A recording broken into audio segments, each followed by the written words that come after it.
Assalamu alaikum students. In this tutorial we shall discuss second step of stepwise project planning. In the second step we have to identify project infrastructure. First of all you have to understand what is project infrastructure. In simple words we can say project infrastructure refers to the organization, structure, process, tools, technique and training and organization put in place to make project more successful. तो जितने points हैं हमारे पास process, techniques, training, tools, organisation, structure, ये सारे मिलके हमारे project को क्या बनाते हैं, सक्सेसफुल बनाते हैं. तो देखते हैं इसमें अगर हम बात करें ऑर्गेनाइजेशनल स्ट्रक्चर की, तो organisational structure includes what, project recruiting function, financial monitoring areas, project management offices. ठीक है, तो ये सारी चीज़ें आती हैं किसमें, ऑर्गेनाइजेशनल स्ट्रक्चर में. It cover line of communication and escalation. If I talk about process, typically in process we can include methodologies, checklist and guidelines. ठीक है, तो हम प्रोसेस में ये चीज़ें हम यूज़ करते हैं. अगर टूल्स की बात करें तो हम सॉफ्टवेयर और टेम्पलेट्स की बात करते हैं. टेक्निक्स की बात करें तो हम देखते हैं कि एनालिसिस करते हैं कौन सी टेक्निक लगेगी प्रोजेक्ट को अकम्प्लिश करने में. ट्रेनिंग में हम देखते हैं कि कौन कौन सी ट्रेनिंग रिक्वायर्ड्स हैं एम्प्लॉयर के लिए, किन किन एम्प्लॉयज़ के लिए हमारे जो हमारे प्रोजेक्ट में इन्वॉल्व हैं, फिर उनको हम ट्रेनिंग देते हैं. तो ये एक अच्छा प्रोजेक्ट इंफ्रास्ट्रक्चर क्रिएट करने के लिए सारी चीज़ें इंक्लूड होती हैं. क्या, प्रोसेस में आते हैं मेथड्स, चेकलिस्ट बनाते हैं हम, देन हमारे पास टेक्निक्स चाहिए होती हैं काम को करने के लिए, हमें ट्रेनिंग की ज़रूरत होती है क्योंकि कुछ एम्प्लॉयज़ हमारे नॉन प्रोफेशनल होते हैं, तो उनको भी हम सिखाते हैं जिस चीज़ में वो वीक होते हैं. टूल्स की हमें रिक्वायरमेंट होती है. देन ऑर्गेनाइजेशनल हमें स्ट्रक्चर चाहिए होता है, ठीक है, जो फाइनेंशियल मॉनिटरिंग करे, प्रोजेक्ट की रिक्रूटिंग करे और क्या करे, सपोर्ट मैकेनिज़्म हो हमारे पास एक, ठीक है, प्रोजेक्ट मैनेजमेंट ऑफिस के लिए. ऑल राइट, तो सेकंड हमारे पास क्या है स्टेप, आइडेंटिफाई प्रोजेक्ट इंफ्रास्ट्रक्चर. अगर हम बात करें project will fit into existing infrastructure की, क्योंकि हम जो है एक नया इंफ्रास्ट्रक्चर बनाने जा रहे हैं, तो फर्स्ट ऑफ ऑल हमें आइडेंटिफाई करना होता है कि जो एग्जिस्टिंग इंफ्रास्ट्रक्चर है उसमें क्या क्या चीज़ें थी और हम जो नया इंफ्रास्ट्रक्चर बना रहे हैं उसमें हम क्या क्या चीज़ें इंक्लूड कर सकते हैं. तो फर्स्ट पॉइंट क्या है, identify relationship between the project and strategic planning. अपने प्रोजेक्ट को लिंक करें, ये किस स्ट्रेटेजिक प्लान पर लिंक होगा.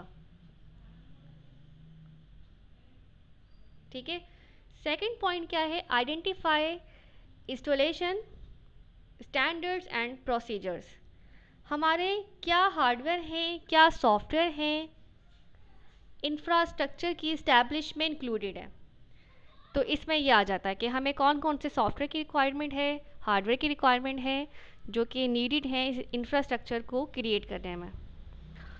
All right, here it's mentioned what standard do we have to follow, development, change control, configuration management हमें कौन कौन सी चाहिए.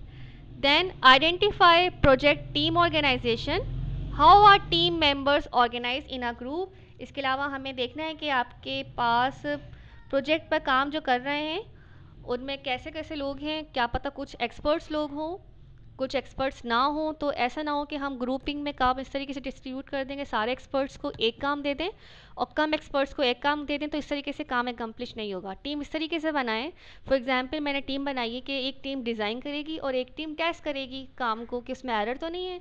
तो डिज़ाइनिंग में वो लोग हों जो बहुत ही टैलेंटेड हैं, डिज़ाइनिंग का काम जानते हैं, और उनके साथ एक कम लो लेवल का पर्सन हो जो कि उनसे उनके एक्सपीरियंस से लर्न करे और कुछ नया अपना उसकी कुछ नॉलेज भी इंक्रीज हो और वो कुछ अपनी भी नॉलेज लगा के उस टास्क को एकम्प्लिश करे. ठीक है, ऐसा ना हो कि सारे सीनियर लोग एक टीम में चले गए और सारे जूनियर लोग एक टीम में आ जाएं. हर टीम में एक जूनियर और एक सीनियर हो, एक जूनियर एक सीनियर, इस तरीके से टीम ऑर्गेनाइज हो. और अगर कुछ लोगों को ट्रेनिंग की रिक्वायर्ड है तो प्रोजेक्ट इंफ्रास्ट्रक्चर में ट्रेनिंग भी आ जाती है कि आप उन लोगों को ट्रेनिंग देते हैं जिन लोगों को ट्रेनिंग की रिक्वायरमेंट है, उनके पास नॉलेज कम है इस प्रोजेक्ट को कंप्लीट करने में, या नॉलेज है लेकिन और ज़्यादा नॉलेज की रिक्वायरमेंट है प्रोजेक्ट को कंप्लीट करने में, ठीक है। तो how are team member organise in a group, किस तरीके से ऑर्गेनाइज करना है टीम मेंबर्स को ग्रुप में। सारे जूनियर्स या सीनियर्स को एक जगह नहीं रखना, हमें जूनियर सीनियर इस तरीके से हमें ग्रुप बनाना है। और ऐसा भी ना हो कि एक काम आपने सारा काम आपने किसी एक के ज़िम्मे डाल दिया, ऐसा भी ना हो, काम डिस्ट्रीब्यूट हो, ठीक है, ब्रेक डाउन स्ट्रक्चर्स में काम डिस्ट्रीब्यूट हो। ऑल राइट, तो ये हमारे पास कुछ स्टेप्स थे काम को करने के। हो सकता है कि आपके पास एक ऐसा सॉफ्टवेयर है कि आपका कोडिंग, आपके पास एक ऐसा बंदा है जिसे कोडिंग नहीं आती लेकिन वो नेटवर्किंग में एक्सपर्ट है, तो आप उसको नेटवर्क टीम में रखें। या आपको किसी टीम में एक एक्सपर्ट प्रैक्टिशनर की नीड है, तो उस एक्सपर्ट प्रैक्टिशनर को आप उस टीम में रखें जहाँ पे आपको एक एक्सपर्ट एडवाइस चाहिए, एक एक्सपर्ट प्रैक्टिशनर चाहिए आपको एरर को देखने के लिए। तो टीम मैनेजमेंट भी हमारा पार्ट है प्रोजेक्ट प्लानिंग का, प्रोजेक्ट एकम्प्लिशमेंट का। नाउ मूविंग फॉरवर्ड, अब हम देखते हैं स्टेप नंबर 3 को। Thank you.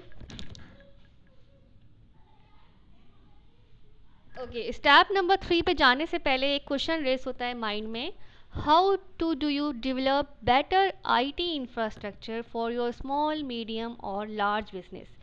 तो इसका जवाब आप किस तरीके से देंगे, इसका जवाब आप ऐसे दे सकते हैं कि pick the right team size. क्या पिक करना है, हमें पिक करना है राइट टीम साइज। ये भी हमारी क्या करता है, हेल्प करता है एक बेटर इंफ्रास्ट्रक्चर ड्रॉ करने में। इसके अलावा क्या हो सकता है, हमारा सेकंड पॉइंट ये हो सकता है कि choose supportive and trusted software vendors. आप ऐसे सॉफ्टवेयर वेंडर्स चूज़ करें जो सपोर्टिव हैं और ट्रस्टेड हो, ठीक है। Then you can include one more point here, build it for scalability. Build it for scalability, ठीक है। व्हाट डज इट मीन, आप कितना ईजिली रिसोर्सेस अपने प्रोजेक्ट में ऐड कर सकते हैं, कितना एक्सटेंडेबल आप कर सकते हैं अपने प्रोजेक्ट को, ठीक है। तो ये 3 पॉइंट्स मैंने आपको बताए, how to do you develop better IT infrastructure for your small medium और large business. How you have to pick the right team size, build it for scalability, then choose supportive and trusted software vendors. Thank you.